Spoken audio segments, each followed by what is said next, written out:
Olá! A gente começa o jornal de hoje falando do desfile da tocha olímpica em Osasco. Foram 20 quilômetros de percurso e 102 pessoas que conduziram a chama dos Jogos Olímpicos pela cidade. Embrapa estuda novos tipos de matérias-primas para a produção de biocombustível. Como óleo de dendê e o fruto da macaúba, uma palmeira do centro-oeste. Com isso, a empresa busca também alternativa de renda. Edital Sebrae de Inovação disponibiliza 20 milhões de reais para micro e pequenas empresas. Ter uma boa ideia, às vezes, nem é o mais difícil na hora de empreender. O problema, muitas vezes, é a falta de dinheiro para colocar a ideia em prática. Museus brasileiros são opção de lazer e cultura durante as férias. No Brasil, são 3.600 museus, 29 deles administrados pelo Instituto Brasileiro de Museus. É agora no Câmara Notícias.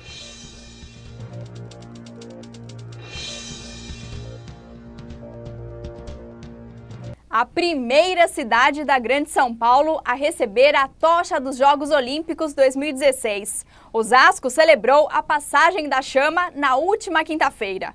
Uma multidão, mais de 100 mil pessoas, saíram às ruas para acompanhar o desfile, entre 3 da tarde e 7 da noite. Foram 20 quilômetros de percurso, que iniciou na Avenida dos Autonomistas, altura do número 5.200, no quilômetro 18.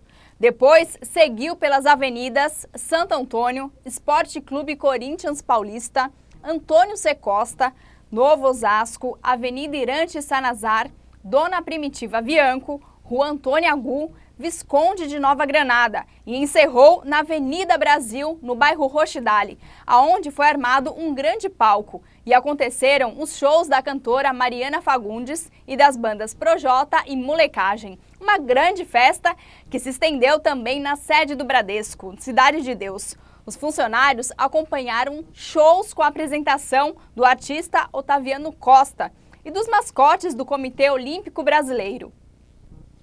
Ao todo, 102 pessoas conduziram a tocha pela cidade, moradores e também atletas. Entre eles, Irma Aida Barreto Conrado, uma das pioneiras do vôlei no Brasil, o pugilista Nilo Barros, a professora de artes circenses Priscila Coelho, o treinador e a jogadora do Nestlé Osasco, Luiz Omar de Moura e Sara Ellen Leandro.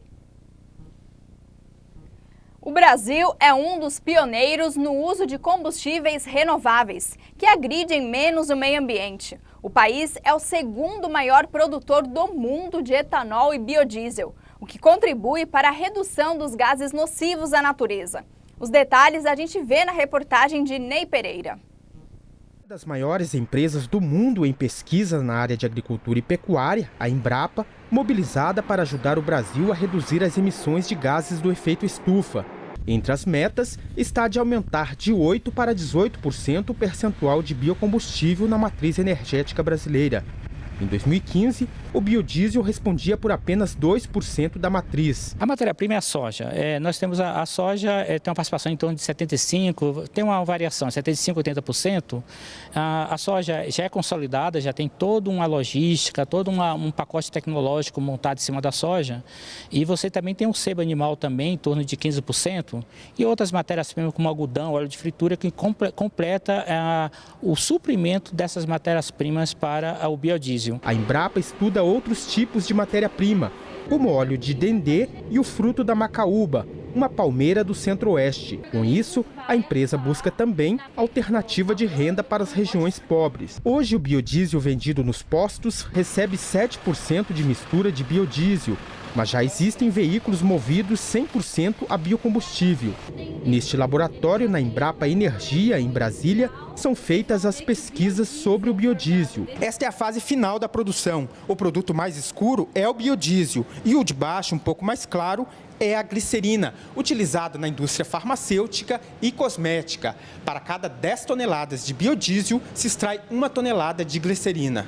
Ele emite gases também, mas ele é menos poluente que o diesel.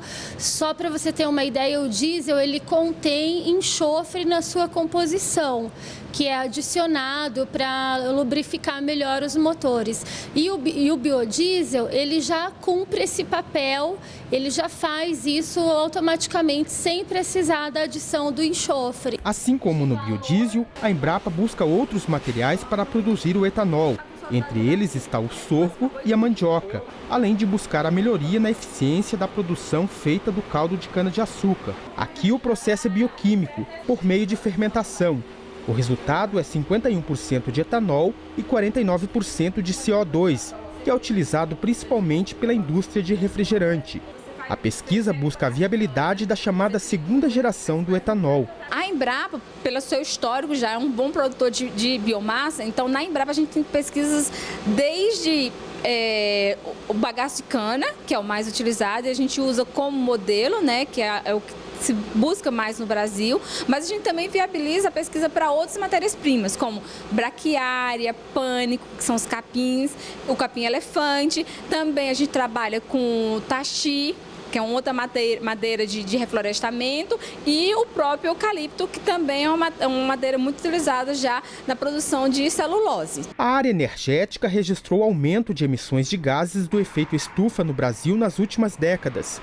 Reverter esse quadro é a meta do governo e, para isso, aposta em fontes renováveis, como os biocombustíveis. O planejamento energético é uma questão essencial para nós atingirmos a meta. Também estamos nos articulando com o Ministério das Minas e Energia, que é quem tem a competência na matéria, para que nós possamos introduzir um maior percentual de fontes de energia renovável na nossa matriz energética, para que nós possamos, por exemplo, estimular o maior uso de biocombustíveis.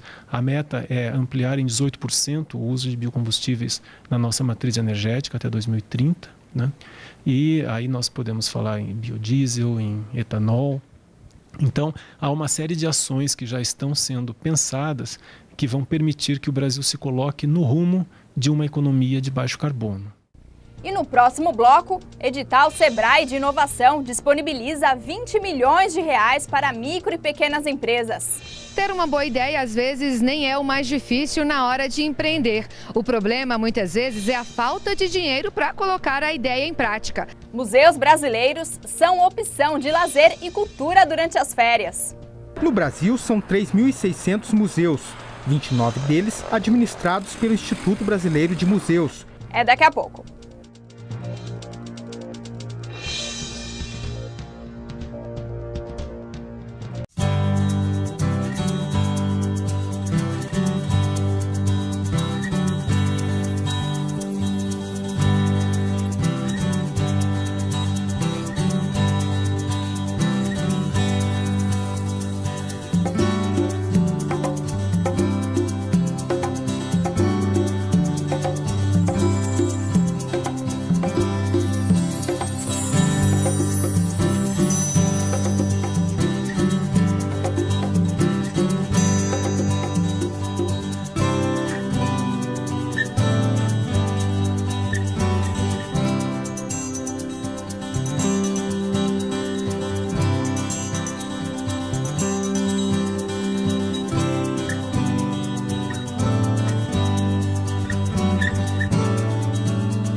Apoiar novos projetos. Essa é a missão do edital Sebrae de Inovação, que vai destinar 20 milhões de reais para financiar ideias de micro e pequenas empresas. As inscrições já estão abertas. A repórter Luana Karen tem os detalhes.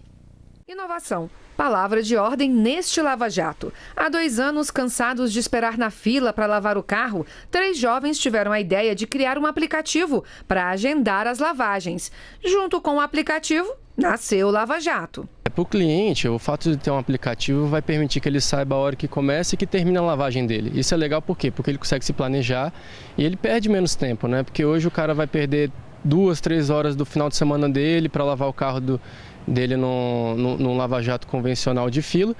E aí ele pode vir aqui agendar, sabe a hora que começa, termina e pode passar mais tempo com a família dele, ter o serviço dele feito do mesmo jeito. Ter uma boa ideia às vezes nem é o mais difícil na hora de empreender. O problema muitas vezes é a falta de dinheiro para colocar a ideia em prática. Se esse é o seu caso e você é um micro ou pequeno empreendedor, preste atenção nessa dica. Estão abertas as inscrições para participar do edital Sebrae de Inovação, que vai distribuir 20 milhões de reais em 2 anos. A ideia é dar um empurrãozinho às empresas para que ideias inovadoras saiam do papel. O edital tem 2 modalidades: desenvolvimento tecnológico, que inclui, por exemplo, a criação de aplicativos e jogos. A outra é chamada de encadeamento tecnológico. Aqui, a ideia é desenvolver algo para ser utilizado em uma grande empresa. Por exemplo, um sistema eletrônico para carros que pode ser aproveitado pela indústria automotiva. Para concorrer nesta modalidade, o projeto deve ter a parceria de uma média ou grande empresa. Vão ser selecionados projetos de 25 estados.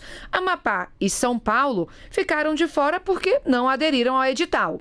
O prazo para execução dos projetos é de 2 anos e o limite do subsídio é de R$ 120 mil por iniciativa, sendo obrigatória uma contrapartida financeira de até R$ 80 mil por parte das empresas selecionadas. As inscrições vão até o dia 23 de setembro e os detalhes estão disponíveis no portal do Sebrae. O edital foi lançado em parceria com o Ministério da Indústria, Comércio Exterior e Serviços. A gente consegue ver muitas oportunidades de negócio por todo o país e o que a gente precisa como governo é justamente dar oportunidade para essas empresas serem treinadas em negócios para transformar essas ideias e tecnologias em negócios bem-sucedidos. O que você acha de fazer uma viagem ao passado? Dar um pulo no futuro ou conhecer a vida e o trabalho de artistas, escritores, personagens da nossa história? Aproveite o período de férias para visitar museus. O Brasil tem mais de 3.000. Mulheres refugiadas. Homens conectados. 2 assuntos atuais que estão expostos neste museu de Brasília. As exposições atraem visitantes de todo o país. Ricardo é do Paraná e um dos primeiros pontos turísticos de Brasília que ele visitou com a mulher foi o Museu da República. Sempre que a gente tem a oportunidade, né, a gente saindo da nossa cidade, a gente acha interessante conhecer os museus, principalmente pela história, né, ele traz sempre um pouquinho da história do local. Carolina é de Goiás e, na companhia das amigas de São Paulo e Ceará, também foram conferir as exposições. Eu acredito que a importância do museu é a preservação da história e uma forma de difundir a história para as novas gerações. Além do que está exposto, a arquitetura do Museu Nacional do Conjunto Cultural da República é uma atração à parte que deve ser visitada. O prédio estava no projeto inicial de Brasília, feita por Oscar Niemeyer, mas só foi inaugurado em 2006. Hoje é um dos cartões postais da cidade.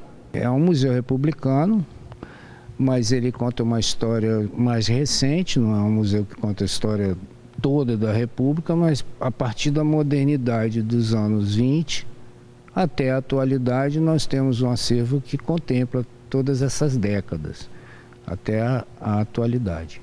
Os museus guardam mais do que o passado, mas também ciência, educação, lazer, cultura. No Brasil, são 3.600 museus, 29 deles administrados pelo Instituto Brasileiro de Museus. Conhecimentos guardados que nem sempre despertam o interesse do brasileiro. Segundo o IBRAM, cerca de 92% nunca foram a um museu. É um número que precisa ser revertido, porque visitar museus é muito bom por conta da educação, da cultura, do lazer, do turismo. Faz bem para o desenvolvimento humano e social. A maior parte dos museus oferecem entrada gratuita ou com preço acessível, então não tem desculpa para o próximo passeio ser em um museu mais perto de casa. Visitar museus é algo extraordinário. Sintam-se curiosos e procurem o mais rápido possível visitar o museu próximo de você.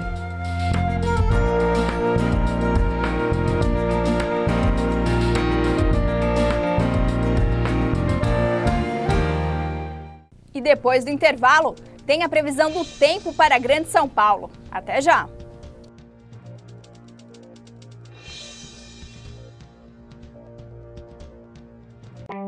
Todo mundo sabe tirar selfies, mas agora vai poder tirar uma selfie que salva e transformar sua foto em doação para o GRAAC.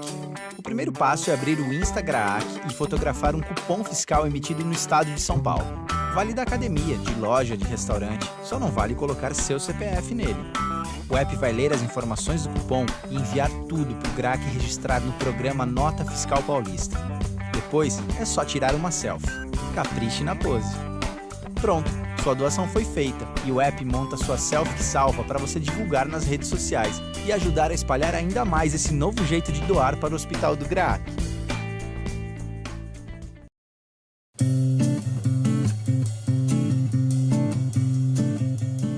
Para ter uma alimentação saudável, é necessário combinar uma variedade e quantidade de alimentos. É importante que em cada refeição sejam consumidos verduras e legumes e pelo menos uma fruta durante o dia. A ingestão de cereais e fibras ajudando o funcionamento do intestino. Já leite e seus derivados, carnes, peixes, fornecem proteína, cálcio, vitaminas. Evite frituras, doces para manter uma boa alimentação.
Vamos saber como é que vai ficar o tempo neste início da semana em toda a Grande São Paulo. As informações são da Climatempo.